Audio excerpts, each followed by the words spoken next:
Hello everyone, and welcome to another session in our course on Who Wrote the Bible. In this session we'll be looking at other Gospels.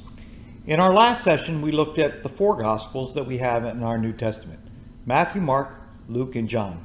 We looked at the textual evidence for the authenticity of these Gospels, as well as early witnesses to these Gospels. And now we want to look at other views, other Gospels. Now these are not new. In the New Testament itself, we have evidence that there were other Gospels and other views of Jesus. Luke himself, when he writes his Gospel, says that many have undertaken to compile an account. And we have letters from Paul and John and Peter and others combating other views of Jesus, views with which they disagree, views that they say are contrary to the actual Jesus that lived on this earth. So the idea of other views and other accounts of Jesus are not new. But in the last few decades, these discussions have taken on new dimensions, if you will. Over the last few decades, because of discoveries earlier, new publications and new editions of these other Gospels have come out and created quite a conversation in our culture. They've taken various views or various forms. On one level, we have a popular view. Some of you may remember some 2 decades ago that there was a book published called Da Vinci Code. It was made into a movie, written by Dan Brown, who's basically by the way, from my part of the woods up there in New Hampshire, from the Seacoast area. And I remember when the book came out, there was quite a lot of discussion because of the views and stories that it tells about the origin of scriptures. One of the characters in his book, for example, makes the following claim. He says more than 80 Gospels were considered for the New Testament, and yet only a relatively few were chosen for inclusion. Matthew, Mark, Luke, and John among them. This is the basic tenet of this popular view, if you will, and we'll see also an academic view. The general idea here is that at some point, probably in the early 300s, 325, something like that, church leaders got together and looked at all the Gospels that were around, and based upon their preferences, somewhat arbitrarily, I guess, decided that these 4 Gospels would be the ones that would be preserved and canonized and placed in the Holy Scriptures. That's the general idea. This was a very popular view, kind of made more popular by this book and other books of the time.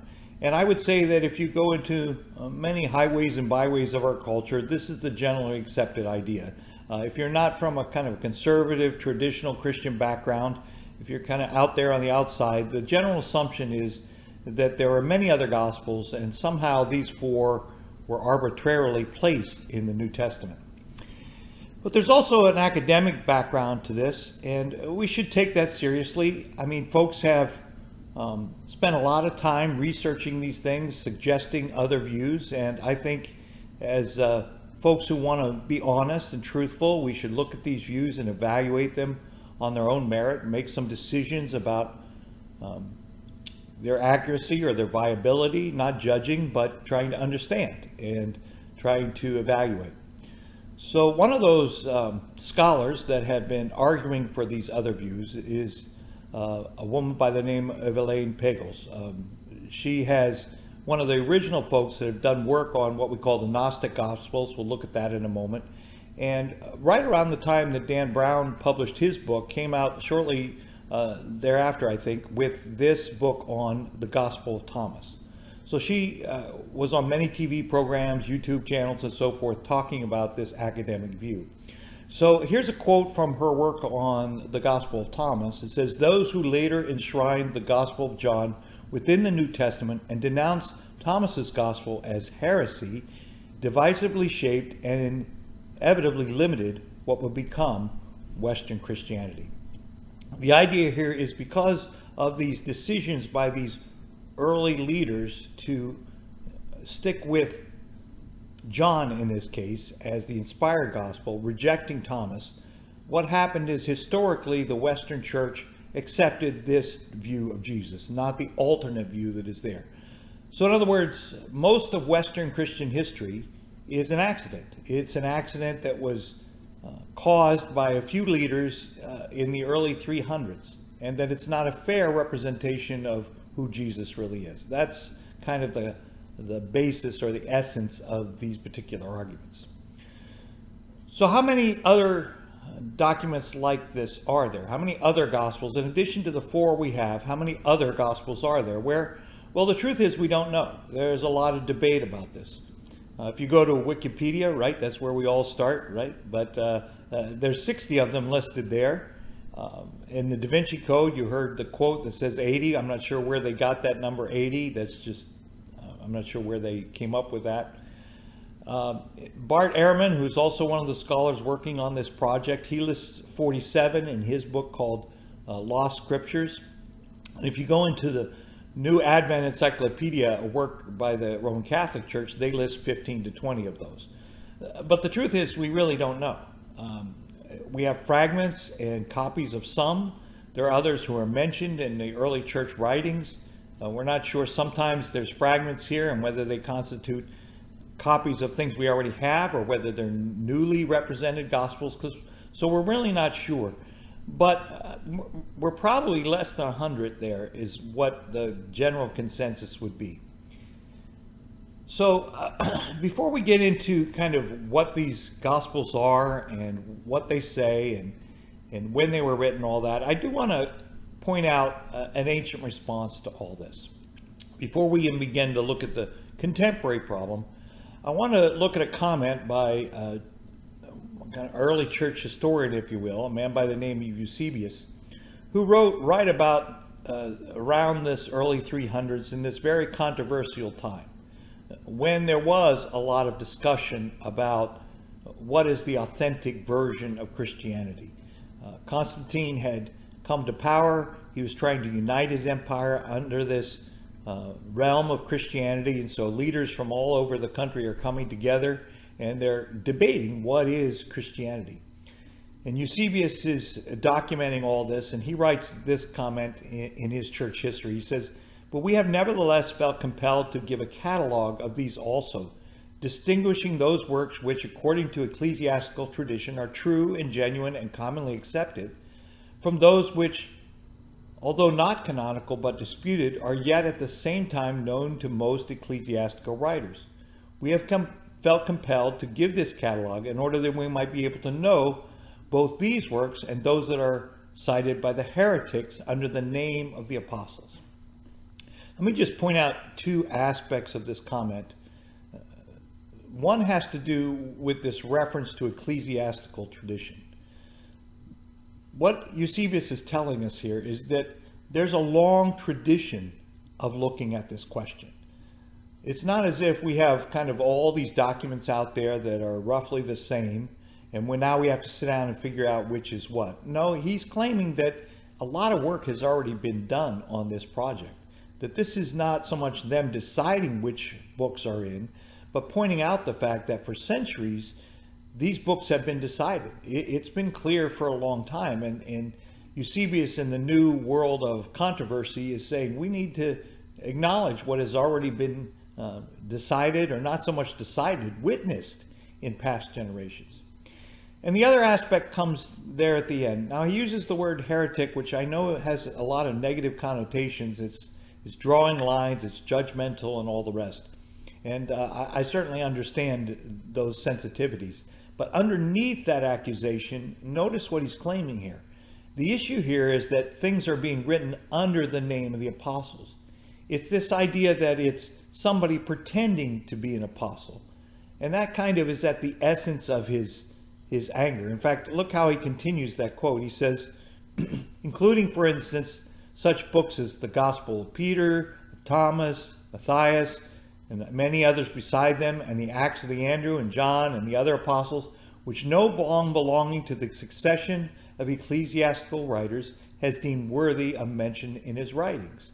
So his concern is that people are writing under the name of Peter or Thomas or Matthias, but no one has accepted those witnesses historically as accurate. These are fraudulent in his case. There are people pretending to be apostles that they are not. or witnesses that they are not. In fact, he even gets stronger than that. He says, and further, the character of the style is at variance with apostolic usage, and both the thoughts and the purpose of the things that are related in them are so completely out of accord with true orthodoxy that they clearly show themselves to be the fictions of heretics.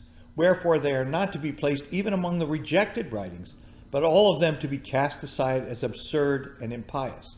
So he goes far here. He's not just from a scholarly perspective saying these are not convincing. No, he's going further than that. And what's pushing him to go further than that, rightly or wrongly, I'll let you be the judge of that, but what is pushing him to go further in that direction is that they are claiming to be something they are not. They are claiming to be historical witnesses of Jesus, when in plain fact, and from his perspective, they are not historical witnesses. No, the four Gospels of Matthew, Mark, Luke, and John, they are historical witness of a historical Christ, but these other Gospels clearly are not.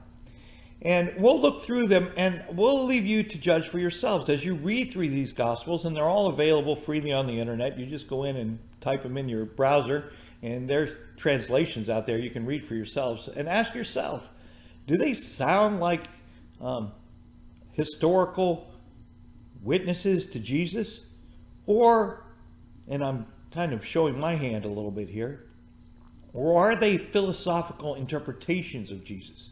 Are they using the historical Jesus and the histories of the Gospels as a jumping off point to kind of make some philosophical points that argue for a different kind of Christianity that comes along not from Jesus himself, but from later reflection and speculation about Jesus? So let's see how that thought works itself out. Let's see. Let's go to the first of these other Gospels. Let's look at, before we get into individual ones, let me look generically at this group called Gnostic Gospels. What are they? And in around 1945, they found a cache of documents, some 52, in Nag Hammadi, in Egypt, in a nice dry, arid place. Some 13 volumes of these documents were preserved. And as they began to dig through them and unpack them, they turned out to be alternate forms of Gospels, written primarily in a language we call Coptic. It was an ancient language used in that part of Egypt. And as they became translated, more and more evidence came to light about a different strand or different strands of Christianity that were prominent there in that location. Most of them are dated somewhere in the 2nd century. So let's say 120, 130, 150, 180 AD, something like that. So we're in the generation after the original documents. We argued last week that the evidence, as well as tradition, places Matthew, Mark, Luke, and John in the 1st century. That is before the close of 100, probably around, they've all been written by no later than probably 90 AD. So these documents were all written after that, somewhere in the next generation of writers. That's the general consensus. Now, what is Gnosticism? Why do we call these Gnostic Gospels? Well, first of all, that word Gnostic, it comes from a Greek word that simply means knowledge. And there's a theme running through all these, that it's some sort of secret knowledge. It's the idea of a mystical truth or mystical secrets being revealed through certain people. The word Gnostic itself, it used to refer to this group of texts or this group of beliefs. It probably came into vogue somewhere in the 17th century, from best I can tell. But it's not something contemporary with the documents. That is, you don't find Gnostic in the texts themselves, but it's used later to describe not so much a school or a type of church, but kind of a movement within Christianity, an early movement to bring some elements of mystery or to highlight the mysterious aspects. In some respects, I think it's like mysticism you find in other traditions as well, in the Jewish tradition, the Islamic tradition, many of the ancient Near Eastern traditions. There's this common thread of mysticism. As you read through these texts, it really is a Christian version of these mystical ideas. Some of them are largely based, or I say most of them are largely based on this idea of dualism, the idea that there's good and evil, and that in the material world The created world, the world of flesh, that's evil, that's weak, that's corruptible, and the good world is the world of spirit. In fact, God is the full God, the ultimate God, the pleroma God, is pure spirit.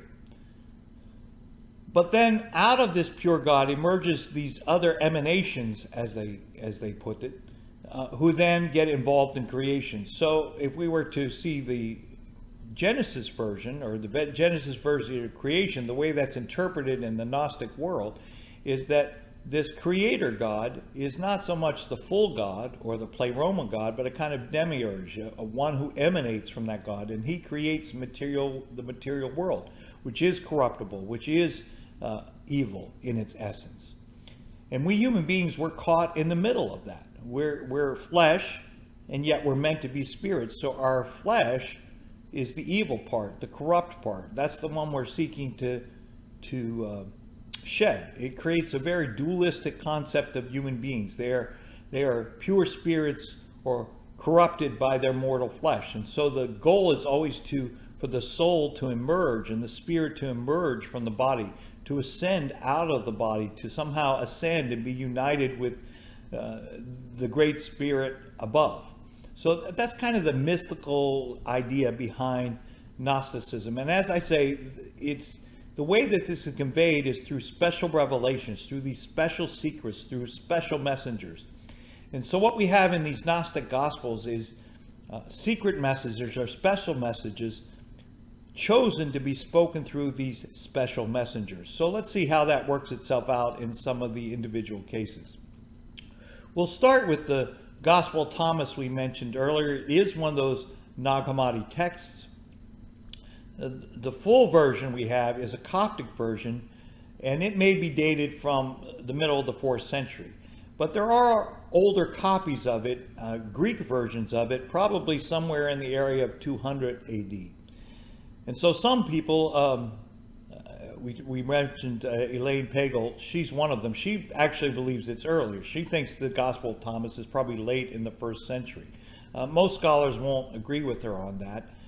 The language and other things convince us that it was probably written later. But when you read through it, what it purports to be is 114 hidden sayings of Jesus. And some of them bear some relationship or even some dependence upon the Gospels as we have them. But you remember in the story of the Gospels, Thomas is the one who doubted. He's the doubting Thomas, right? The one who wouldn't believe Jesus was resurrected from the dead. And what this Gospel does is take off on that theme. So rather than seeing Thomas as the doubting Thomas, he's the Thomas to whom God reveals a secret. In other words, the rest of the disciples, they didn't see. They didn't catch on. They weren't aware. But this Gospel purports to tell us that Jesus took Thomas aside and gave him secrets, mysteries that aren't available to the average person. So, for example, look at this quote. Jesus says, if they say to you, where have you come from them? Say to them, we have come from the light, and from the place where the light came into being by itself, established itself, and appeared in their image. If they say to you, is it you? Say, we are its children, and we are the chosen of the living Father. If they ask you, what is the evidence of your Father in you? Say to them, it is motion and rest. So here we see a very philosophical Jesus who's talking to Thomas in a very mystical way. Now, to be fair, in the New Testament, Jesus often describes himself as light in comparison to darkness, and he calls the Father to reveal this to the children. But you see how in this particular version, Jesus is now trying to take us to a mystical level according to this Gospel of Thomas. And somehow we're supposed to see ourselves in motion and rest, and we're not really sure what that's meant to say.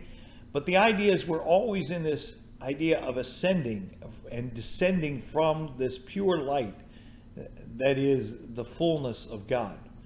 So you see a philosophical interpretation put on to Jesus.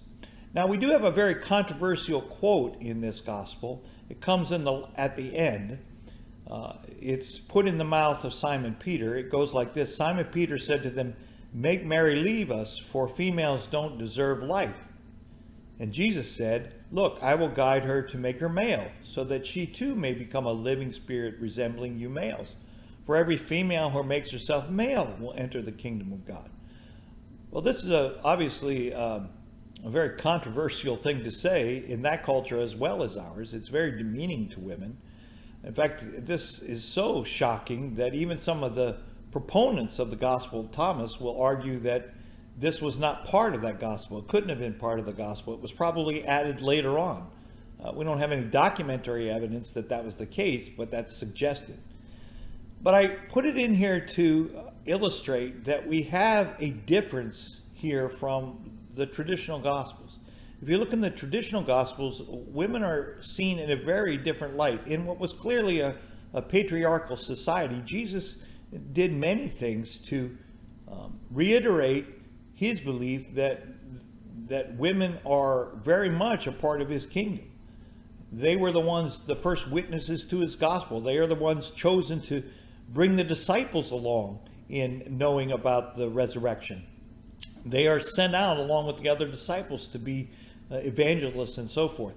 So women in the New Testament are treated with a very high respect and regard by Jesus. But here you see in the Gospel of Thomas a very, I think, on its surface, a very demeaning comment about women, that they are somehow subordinate. And this sometimes plays itself out in Gnosticism. If you think about it, in the Gnostic world, if matter is evil, if created beings are evil, if bodies are evil, then those who create those bodies, those who produce those bodies, reproduce those bodies, they are seen then as part of the corrupting process. And unfortunately, in some Gnostic traditions, women are not honored because of their, precisely because they are the ones who give rebirth. Not in all Gnostic Gospels. There you'll see later in some cases, a celebration of the feminine. That is, that there's a feminine side to God as well as a masculine side. You see that sometimes in Gnostic Gospels. But in this particular case, in the Gospel of Thomas, if it is original, and it probably is, it seems to be very negative about women, unlike the four Gospels we have in the New Testament. Let's look at another one of these other Gospels, the Gospel of Philip. This one is quoted more often because of its mention of Mary, and we'll catch that in a moment. It's also one of the Nag Hammadi texts. This is probably somewhat later, based upon some of the words used and some of the translations. They believe it comes a bit later. He's not explicitly mentioned as the author, but he's the only, the only apostle mentioned in this. It's a story about him. So it's called Philip because he's the primary apostle mentioned.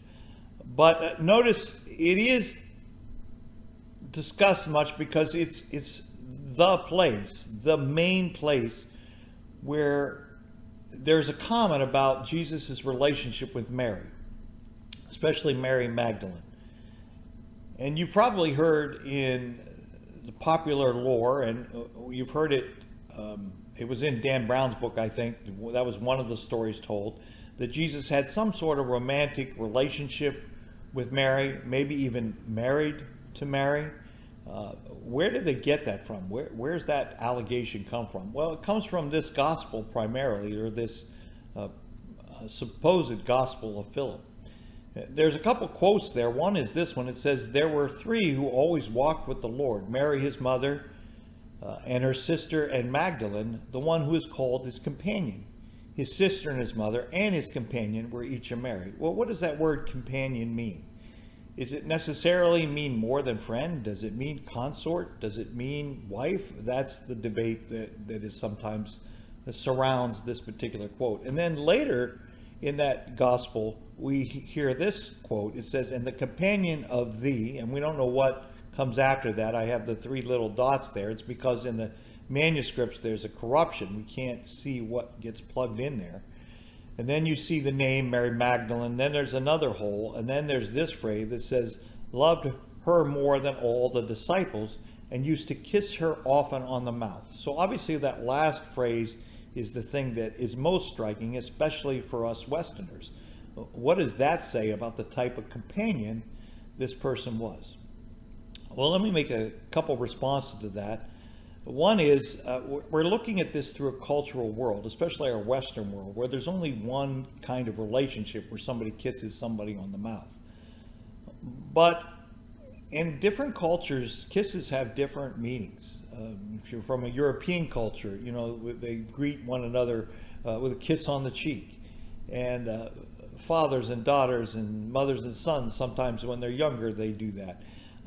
It isn't always a sexual or romantic thing. It can be a social connection thing. And we see that in different cultures even now in the world. So just because this is mentioned doesn't by itself refer to a sexual relationship. And apart from even that reflection, remember now, we're talking about something that was written probably 100 years after Jesus' death. Maybe more than that. In fact, this is the Gospel of Philip, so probably closer to 200 years after Jesus' death. So is this really giving us accurate history? Is this really telling us about the historical Jesus? Or is this an interpretation of Jesus?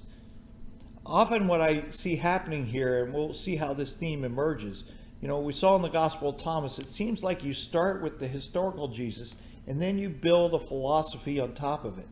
It seems that you have a similar thing happening here in Gospel. Yes, in the New Testament you have mention of Mary Magdalene. There are various women in Jesus' life, but it seems like we start with that history established in that first century doctrines of the Gospel, and then it's extended and expanded upon and speculated about in these second century Gospels. That seems to be the logical way to interpret these stories, to make some sort of point. Then this Gospel of Philip, you can see its mystical content as well, just as we saw in the Gospel of Thomas. Look at this quote. It says, "Light and darkness, life and death, right and left are brothers of one another. They are inseparable. Because of this, neither are the good good or the evil evil, nor is life life, nor death death. For this reason, each one will dissolve into its earliest origin. But those who are exalted above the world are indissoluble, eternal." You see how the mystical element of Gnosticism is blended in here? Jesus talked about light and darkness, light and death, good and evil. I mean, these are all terms that Jesus used. But this takes it to another place. What this is saying is what we see as opposites, as light and darkness and good and evil. Those who rise to another level, who are initiated, who have this secret knowledge and this secret life, somehow all those distinctions resolve together and become united the more you know, as you grow in your mystical knowledge, if you will. So you see how Philip now is taking this to a whole philosophical level. You don't see that in the Gospels. There's real battles between good and evil. But there's none of this, the two of them merging together as one.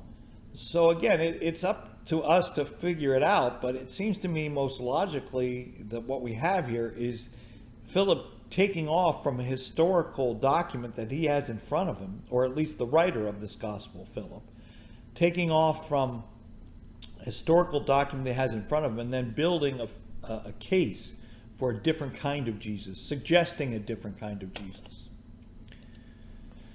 Well, let's look at another one of these documents. Another one that has been popular more recently is this Gospel of Judas. New fragments have been found even in the last 20 years or so that brought it back to fore. And for a period of time, people even wondered if it was as old as the first century.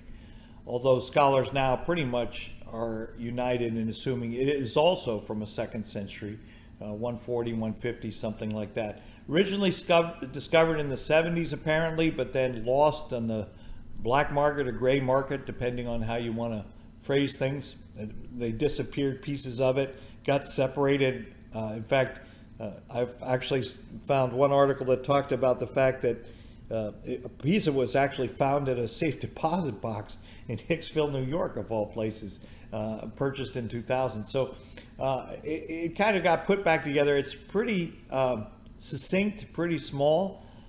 But what's interesting here, again, it purports to be a secret conversation between Jesus and Judas. Just like we saw before, it was a secret conversation between Jesus and the doubting Thomas.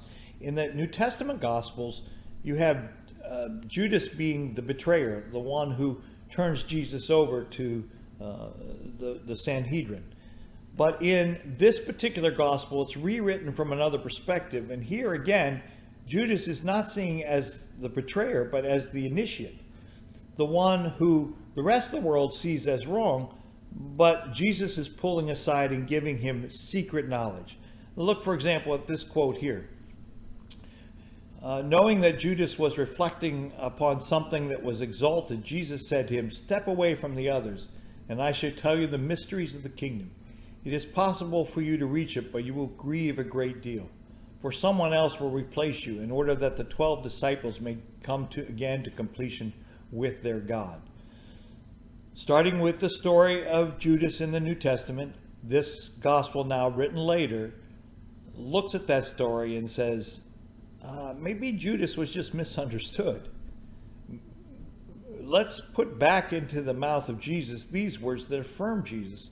And rather than judging Judas, Jesus is giving him, as seeing him as someone trying to rise to a higher level, trying to redeem himself through this reflection. And what we have here is Jesus encouraging that. Don't worry about the rest of the world, what they're thinking. Just follow through.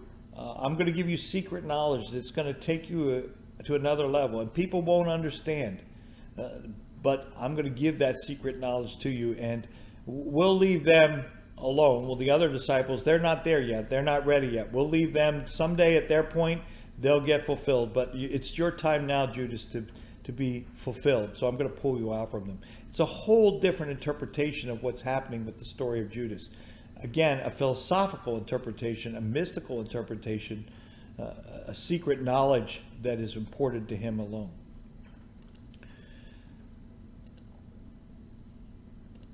Interestingly enough, there's also something called the Gospel of Mary, found at the end of the 19th century. It also probably dates somewhere around that 140, 150, or maybe later, 180, 190. We're not really sure. One of the problems with this particular fragments, and it's very incomplete, but we're not really sure which Mary. It mentions the name Mary, but we're not sure which Mary. Is it Mary, the mother of Jesus, Mary Magdalene, Mary the sister? We're not really sure, but the concept again seems to be that the disciples don't get it. They don't understand. So Jesus has a special relationship with this person, Mary. This is that other idea that maybe Jesus has a special relationship with Mary, whatever Mary that might be. And this is perhaps definitely a more positive view of women, a more positive view of Mary than we found in the Gospel of Thomas. Here, Mary is seen as someone who's given a secret that the disciples now want to get a hold of. Look at this quote put in the words of Peter. Peter said to Mary, "Sister, we know that the Savior loved you more than the rest of the women. Tell us the words of the Savior which you remember, which you know, but we do not, nor have we heard them." The assumption here is that Peter is asking Mary, whichever Mary we're talking about, you know secrets we don't know. Jesus was closer to you than he was to the rest of us, so tell us what we don't know. Reveal those secrets to us.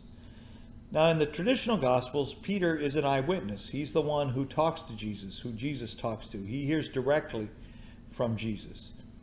But in this Gospel of Mary, the idea is that Peter is a second rung.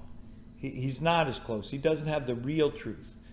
So this character Mary, who's in the four Gospels, but not in this way, she becomes the carrier of this secret knowledge that's revealed and extended to Peter.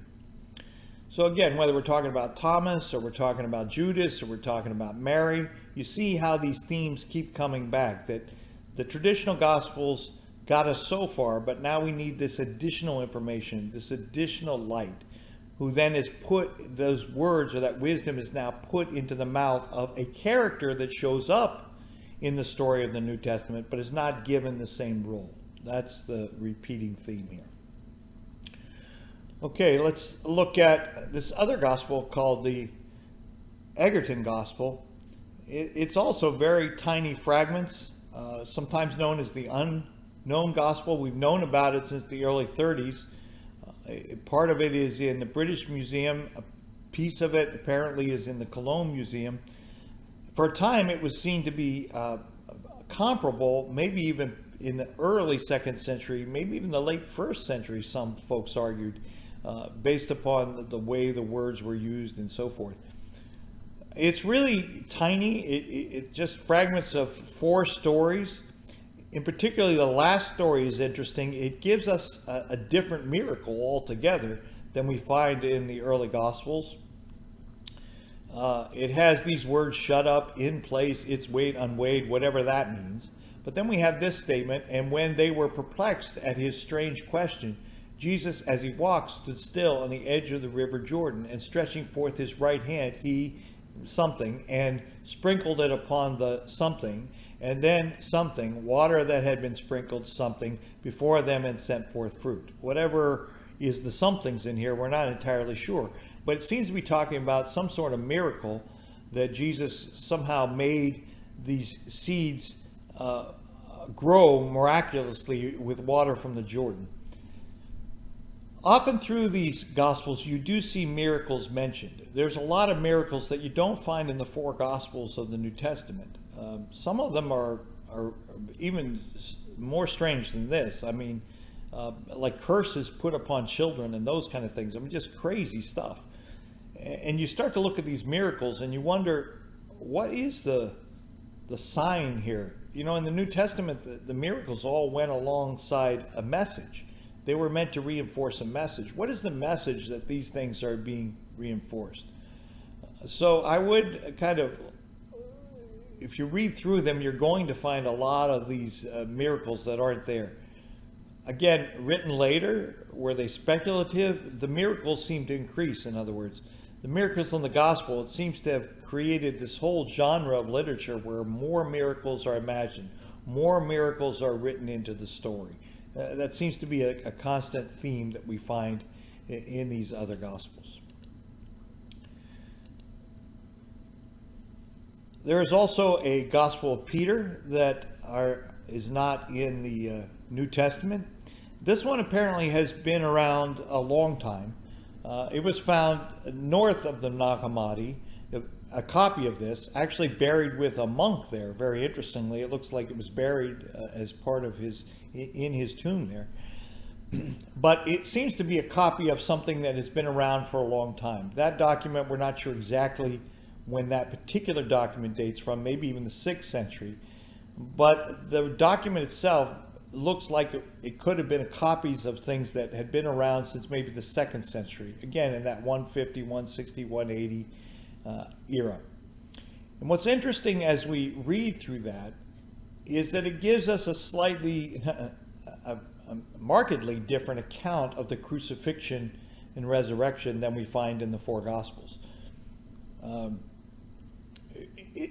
We don't know if there was more to it originally. It may have been a longer story. We don't know if it was the whole story of Jesus or just the end. All we have is this account, this partial account of the crucifixion. But it's told from a totally different perspective. One of the main differences from the New Testament version of the crucifixion has to do with who's at fault. In the New Testament, there's enough blame to spread around. But the ultimate responsibility is with Pilate and the Roman government. Rome is the crucifying force. That is a civil penalty that is enforced. Crucifixion is a Roman punishment. Ultimately, the buck stops with Pilate. Even though in the stories of the gospel he washes his hands of the situation, he really can't avoid the responsibility. This was a Roman death pronounced upon Jesus. Yes, there was compliance by the Jewish leadership, the religious leadership of the day, but they're not the ones who killed Jesus. The religious leaders, they were compliant with, or they were participating with, they instigated, they accused, but they did not kill. The actual killers in the New Testament story is the Roman government crucifying Jesus. In this particular story, blame is transferred, this Gospel of Peter, blame is transferred away from Pilate to Herod, the Herod Antipas in this case, the Jewish king. Primarily responsibility is put upon him. It seems like a kind of a polemic account meant to exonerate Pilate, exonerate the Roman government, and place all the responsibility on the Jewish leadership for some reason. As an early Christian document, some have alleged that perhaps this is one of the beginnings, if you will, of the anti-Semitism, that strong anti-Semitism that gets born out of Christianity early somewhere, unfortunately, and just goes rampant throughout it. Some folks have argued that this Gospel of Peter maybe is one of the contributors to this. It's pretty fragmentary, but that could be the case. But look at this quote. It says, "The Jews and the elders and the priests, having come to know how much wrong they had done themselves, began to beat themselves and say, 'Woe to our sins, the judgment has approached in the end of Jerusalem.'" You see this putting words in the mouth of the Jewish people to say, yes, Jesus was the Christ. You can see how this forces a particular view and could be used in an anti-Semitic way. So the Gospel of Peter seems to be, again, written later, rather than the balanced view that we see in the four Gospels of primarily this being a Roman crime with complicity by the leaders of the Jewish world. By the time we get to this document, it's evolved to now Rome, for whatever reason, perhaps because Rome is now, for whatever kind of political reasons, tried to appease Rome, putting the blame back upon the Jewish leadership and accusing the Jewish leadership in this Christian gospel, if you will. Again, different than the story of the New Testament. There's one other document that I'd like to just briefly mention. There's this, what has become known as the Gospel of the Hebrews. I mention it because, like the Gospel of Peter, it is mentioned in early works, but we haven't found any copies yet. We don't have a copy of anything known as the Gospel of the Hebrews. It's just referred to in a couple older texts, primarily Jerome, and I put a quote in there. I won't read through it now. You can read through it in the notes. But the idea is that there was this other gospel, and we're not sure how accurate it was. We're not sure if it was should have been contained, but it is in the New Testament, but it is quoted. And I put this up there to remind all of us that it's not entirely out of the question that there may have been other authentic witnesses. I mean, we have 4, but we know that there were other accounts, and we know that there are other apostles. We haven't found any yet, but there could be other documents out there that haven't been discovered or translated or recognized. So we want to be very careful in our assessment here. We want to keep an open mind to the fact there may, in fact, be other gospels out there. We may find someday. In God's sovereignty, to this point, we've only found 4. Those are the ones that are included in the New Testament. As far as I know, in any major editions of the New Testament and editions of the Bible, those are the only 4 that are still contained.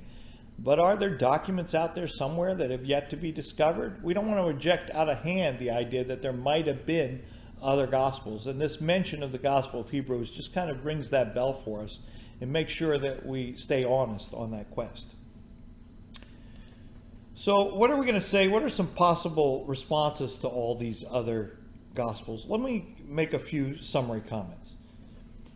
Most scholars place these documents within the 2nd or 3rd centuries. And last week we put the Gospels from the New Testament in the 1st century. So if we accept the conventional wisdom here, these documents were all written in the following generation, 100 to 200 years after Jesus' death. So the question is, who is telling the more historical story? Which one is telling about the historical Jesus? We have documents from the 1st century that purport to tell us about Jesus, and we have documents from the 2nd and even 3rd century that purport to tell us about the historical Jesus. In order for these documents to seem roughly equal, you start to have to play with dates. You start to have to say, well, these 1st century documents were really, really late, and maybe they weren't written by Matthew, Mark, Luke, or John. Maybe those were pseudonyms. Those were used by other authors. They're not really the people who wrote them. Okay. There's no evidence to that. There's nothing that accuses that. There's no arguments from any church scholars that try to say that, but that cannot be said about these other documents. There are actual church historians who say this was not the case. Peter did not write Gospel of Peter. Thomas did not write these things. These were not written. We have denials of that. To this issue of pseudonyms, writing under pseudonyms, that was the whole problem. That one gave historical witnesses to Jesus and the other were conjectures, presumptions about Jesus. The other fact is that many of these documents are Coptic. We have little copies from Greece, in Greek here and there, and they may have started out Greek, but most of them are in Coptic. It tells us that they had a very specific area that they were working in. They were not written in a language to circulate all over the world, and they weren't found all over the empire. They were just found in this very local area. They did not have the wide distribution that the early documents had, the 1st century documents. We saw last week there were hundreds and thousands of those documents. And that's my next point. There are only few ancient copies of these things, mostly in Coptic, a few scraps in Greek here and there, but very limited exposure in mostly in this section of Egypt. Restricted group of followers, not the widespread respect given to the Gospels as we have them in the New Testament. A couple other observations. I already talked about the limited circulation, but let me just state something I kind of repeated earlier, but let me just make sure we're clear as a response. By basing so much of the material on the narratives found in the New Testament Gospels, these documents actually demonstrate the high regard for these earlier documents, even in their native Egypt. In other words, these Gospels written a century later in Egypt are using as their foundation the historical documents of the New Testament. They're building on that history. That seems to be what's happening here. And so they're actually part of the witness. They're witnessing to the fact that these documents were there, that they were believed, that they were respected, that they were revered. And so they take their starting point from these historical documents, and then they build their theories on top of it. They take Thomas, or they take Judas, or they take Mary, and they build the story from there precisely because there's a history there. There's an accepted history, a revered history there that circulated even all the way down in Egypt. So in a strange way, these other Gospels are actually bearing witness to the authenticity of the earlier Gospels. I find that an interesting point of view. And actually, to the point that I would even ask, what are these early writers doing? These folks that are writing in the name of Peter, in the name of Thomas, in the name of Mary, in the name of Judas, do they really mean to tell us history? That's my next point there. They're using this literary device of writing as a pseudonym, pretending like they are Peter or one of these other folks. But do they really mean us to believe that these are historical things? Are they trying to put words into the mouth of the historical Jesus? I wonder. As I read through them, I wonder if they didn't very knowingly use this as a rhetorical device to say, I want you to think about a philosophical Jesus. I want you to think about a different view of seeing Jesus. That they themselves might not have even thought that they were writing history, that they were suggesting to us another view of Jesus. I just wonder, as I read through them, that question came to me over and over again. And lastly, let me just say something about this popular view that various church leaders came together, probably under Constantine, and decided which books go into the New Testament. The problem with that theory is that it's purely conjectural. I mean, we have no evidence that that happened, none. Sometimes it's assigned to the the Council of Nicaea, 325 AD, but we have records of the Council of Nicaea, and there's nothing in there about deciding which books are in the New Testament or the Old Testament. This is just a theory that kind of puts together various threads and makes the accusation that somebody somewhere, these leaders, kind of took a vote on which books were authentic. What we do have, as we saw with Eusebius, and I pointed out last week, Athanasius, other folks who are giving us lists. Yes, there are scholars out there or church leaders saying, look, these are the books we discuss, and there are a couple that maybe there's some controversy about, but not about these. I mean, none of those early church leaders are affirming any of these other gospels that we looked at today. There's some discussion about the Gospel of Peter earlier on with a person by the name of Clement and so forth, but that's the only one that's even briefly looked at. The other ones are either not mentioned or just outright rejected. The point is that there is no council where everybody sat around and said these books are in the New Testament. Rather, the story appears to be that over time, various church leaders were just acknowledging what previous leaders had come to believe, that these gospels, the four gospels that we have, those are the authentic witnesses to the historic Jesus, and these others are not.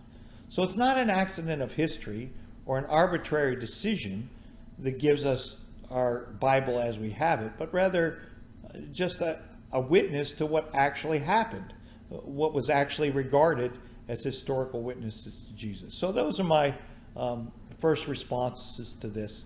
Again, we're not trying to judge anybody or pronounce anybody a heretic here.